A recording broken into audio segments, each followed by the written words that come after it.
դրանց համար որևէ տեղեկանք, որևէ հարց ու պատասխան չէր լինում։ Եվ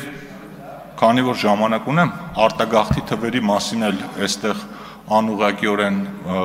թեզ հնչեց, ես ժամանակ գտա ու այդ թվերն էլ հանեցի։ Ուրեմն 92-ից 97 թվականների ընթացքում Հայաստանի Հանրապետությունում միգրացիայի մնացորդը, այսինքն արտագաղթը, եղել է 565,000 Լևոն Տեր-Պետրոսյանի ժամանակ, Ռոբերտ Քոչարյանի ժամանակ 98-ից 2007 թվականները միգրացիոն մնացորդը եղել է -251,000 Սերժ Սարգսյանի ժամանակ 2008-ից 2017 թվականը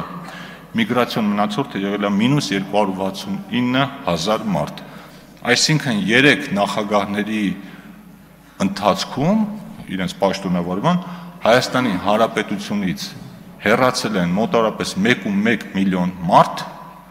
ընդ որում չի եղել այդպիսի տարի, երբ այդ սալտոն, այդ հաշվեկշիռը դրական լինի։ 2018 թվականից 2023 թվականների ընթացքում 6 տարվա տվյալներով միգրացիայի մնացորդը դրական է,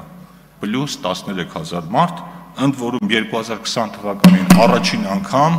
Հայաստանի Հանրապետությունում այդ 30 քանի տարվա մեջ եղել է միգրացիայի դրական տեղաշարժ։ Ես էլ այդ մասով եւ հայտարարագրի մասով էլ մի հատ էլ ասեմ, հարգելի գործընկերներ, մենք շատ կարևոր համակարգ ենք ներդրել, այդ համակարգը ծառայելու է Հայաստանի Հանրապետությանը, ճիշտ որոշումներ կայացնելուն իշահ Հայաստանի Հանրապետության եւ այս փոփոխություններն էլ որ անում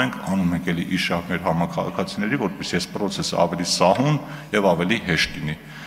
Կոչ եմ անում կողմ քվեարկել անկախ ձեր քաղաքական հայացքներից։ Շնորհակալություն։